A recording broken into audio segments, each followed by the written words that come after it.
من انقدر اوضاع درسیم خراب بود که مثلا یه چیزایی هست اصلا درس نمیخواد، مثلا پرورشی میشد 2، انضباطم نه 1-2 سال افتضاحشو خوردم به طور 2-3 تا نااهل، خوردم شدم شکل اونا.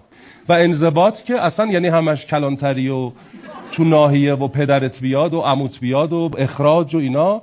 2-3 سال بعد به خودم اومدم، ولی 2-3 سال افتضاح، یعنی انضباط 0.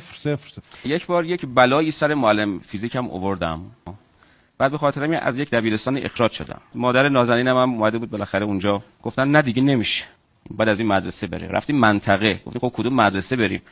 گفتیم مثلا منطقه شو بعد عوض کنیم. منم منم از منطقه اخراج شدم یه بار. بعد رفتم مدرسه، بعد گفتن که شبانه میتونی بیاد، ولی بغل دستی مثلا راننده تاکسی بود. بعد این باور کن منم همین تصویر رو دارم. آره. یعنی اخراج شدم رفتم یه جایی که اصلا خیلی پرت و پلا بود، منم نشسته بودم، بعد برگشتم دیدم یه چیز انقدی سیبیل ریش اینا به من گفت جون